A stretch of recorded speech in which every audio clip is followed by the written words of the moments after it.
Second to dining chairs, cafe chairs are what you'd most often see in restaurants. They're small, armless chairs and sometimes stackable. This video is about how I make my cafe chair. It's something that I've been developing for a few years. I start by breaking down the boards into larger chunks that I will need. I use a jigsaw instead of a radial arm saw because sometimes I nest the parts on the board and it is a winding cut through the board instead of a straight cross cut. On this, I did make a straight across cut for the seat blanks. I start out with a large square blank to help with the joinery.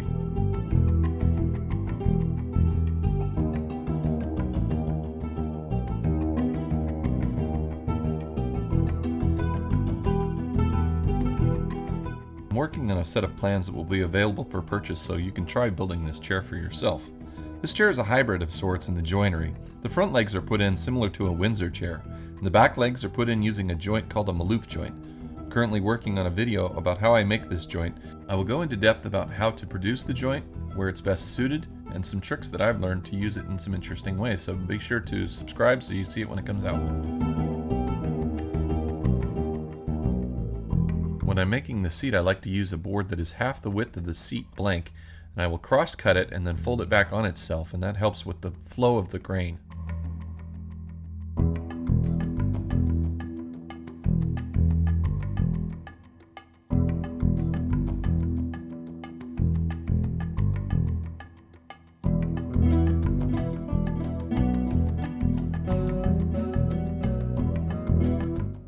Next, I will resaw a board to be used as a bent lamination for the chair backrest.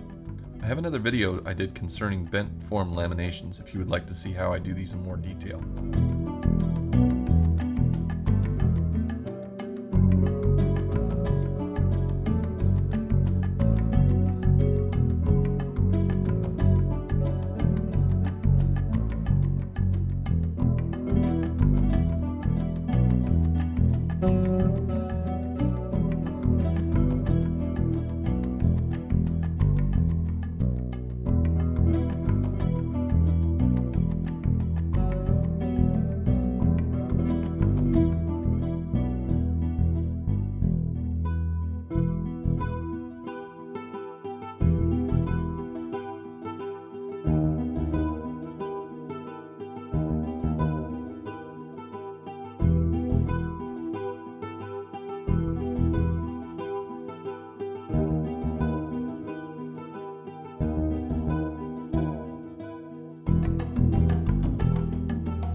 Mark up my back legs on the board, sometimes nesting them, and then I go to the bandsaw to cut them out.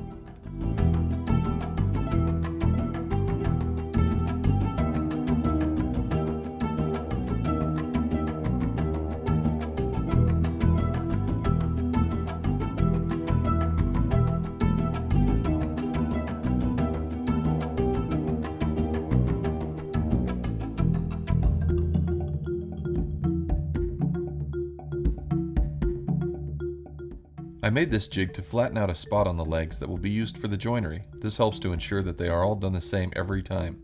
When I can, I like to build a project like I am going to make several of them, by making jigs and trying to streamline the process.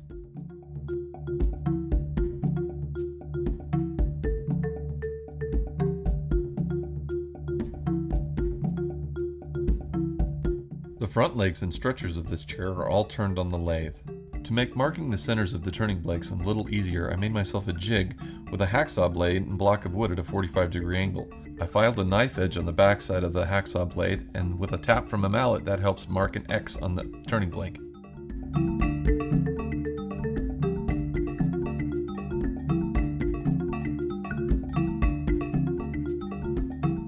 Turning is really not my favorite aspect of woodworking, and when I can avoid it, I will make the part a different way.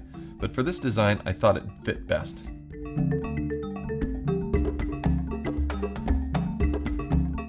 I start by turning the stretchers just a bit oversized, and then I stick them in my light box kiln to dry overnight. This helps them to shrink a little bit, and then when I turn them to size and stick them in the back legs and the seat, they will swell and I will get a good strong joint.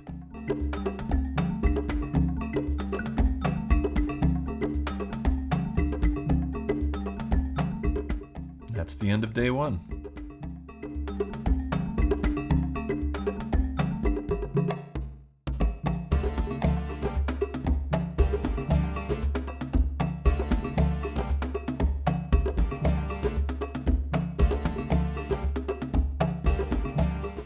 The next day I can remove the bent form lamination from the mold, and using a paper pattern I will draw on the shape of the backrest to be cut out.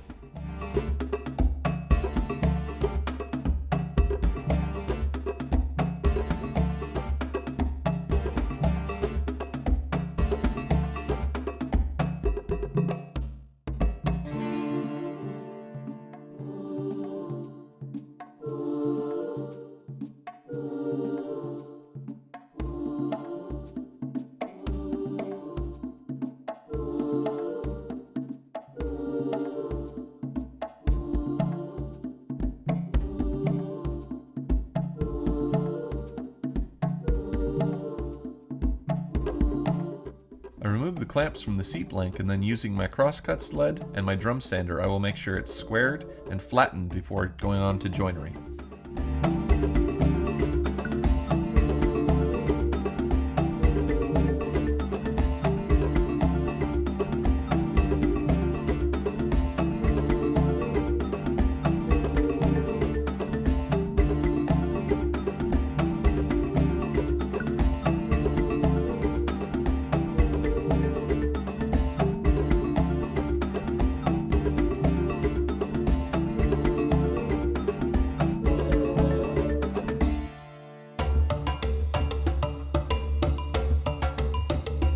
Using the measurements from my pattern, I will mark out where the seat is to be drilled for the front legs and the mortises are to be made for the maloof joint in the back legs.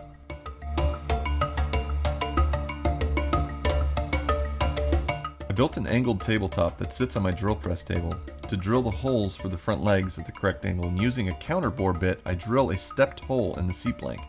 This stepped hole gives a good shoulder for the front legs to hold to the seat blank.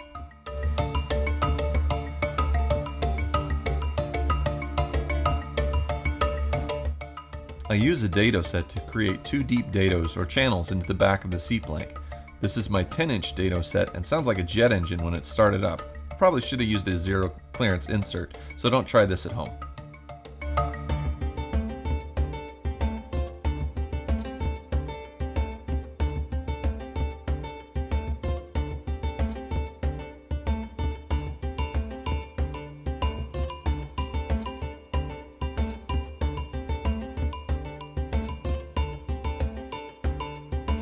The back legs receive a dado as well around the front and sides. This will be part of the maloof joint and is how they lock together. I made this sled to accommodate many different chair and stool legs that get this dado.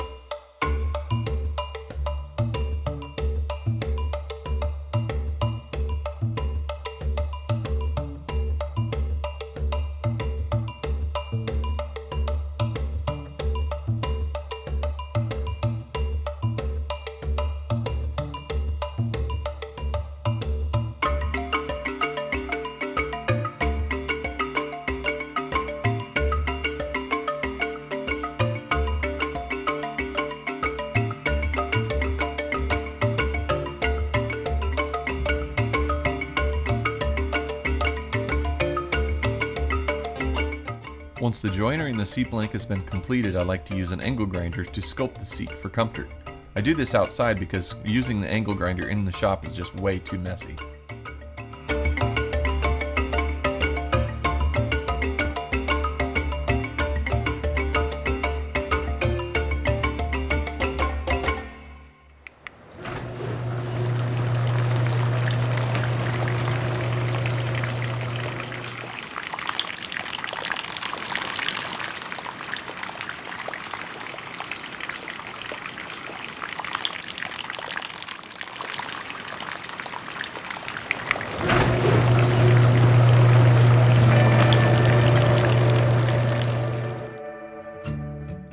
Unfortunately, I don't have a lean-to outside, and for half the year the weather outside on the Oregon coast isn't conducive to grinding, so I have to find other ways to get the job done. I use a marked drill bit to establish a depth for the sculpting. This helps me from getting carried away and going all the way through the wood.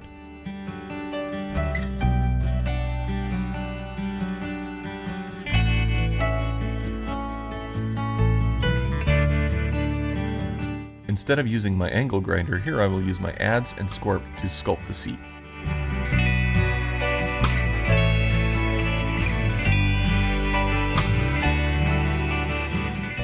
I would consider myself a hybrid woodworker. I like to integrate power tools and hand tools. Hand tool woodworking is very rewarding. I like to look for the shortest distance between 2 points when I'm working on a project and find the most economical, fastest way to achieve it. Sometimes hand tools can be the best choice, especially if they're made by me. I developed my card scrapers for working on chairs, and they can save hours of sanding. They are available for purchase in my website store. Check the description below for a link.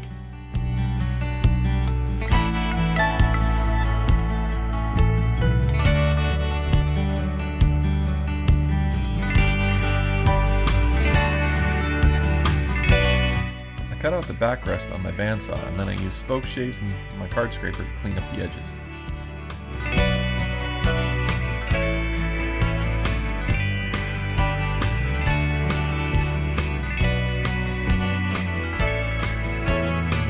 Here I am using a jig set to the same angle of the dado cut and a plunge router to finish the maloof joint.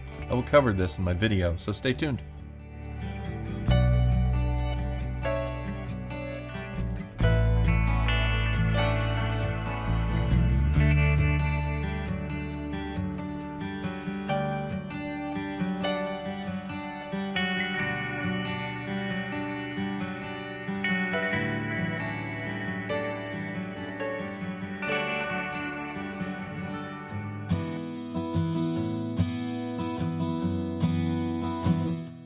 The back legs receive a profile to fit snugly into the joint, and then I dry fit the assembly to ensure that I am happy with the fit.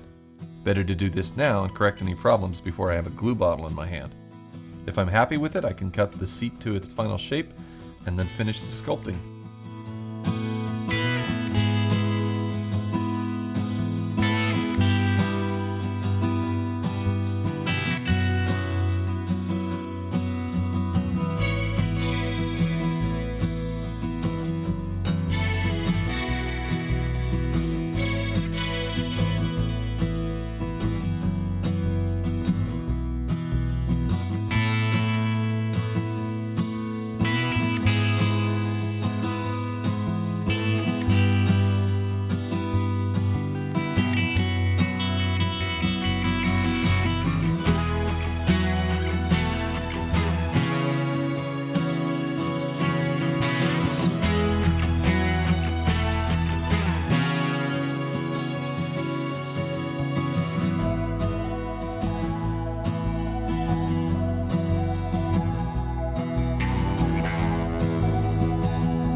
Next, I turn the front legs on the lathe.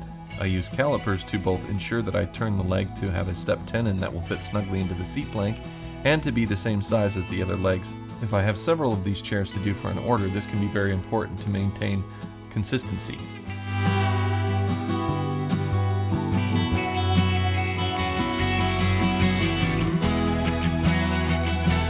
The back legs get a profile routed into them and then are finished with spoke shaves and scrapers.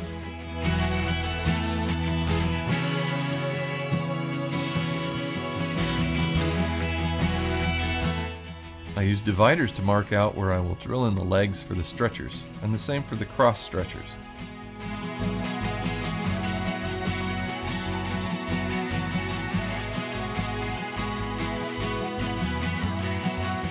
Then it is time to glue the whole assembly together. The backrest is put in place with a set of screws into each of the back legs, and then covered with wooden plugs.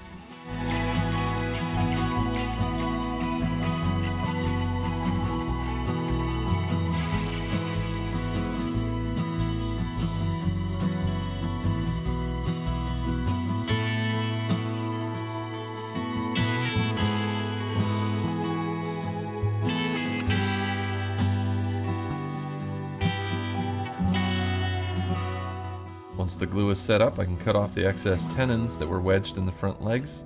They will get finished into the seat using a trebuchet and scraper.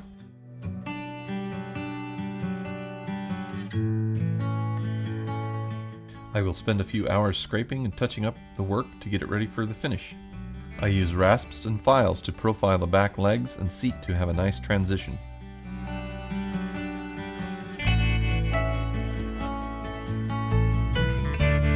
The card scraper is my favorite tool to finish a project with only a quick wipe down of very fine sandpaper after that to get the piece ready for finish.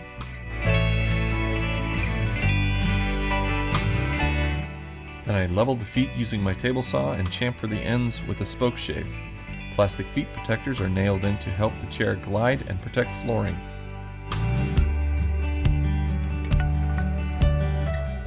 I use a branding iron to burn my logo into the seat bottom and then sign and date each chair. Some final touch-ups on the details and then it's time for finish.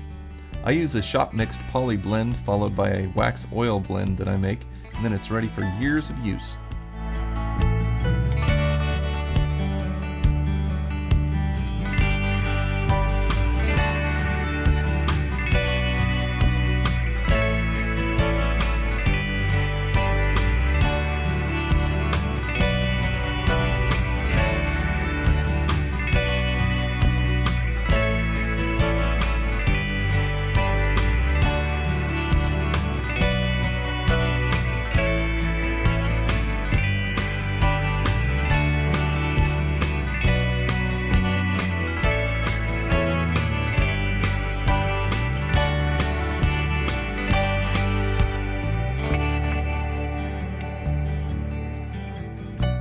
Thank you very much for watching.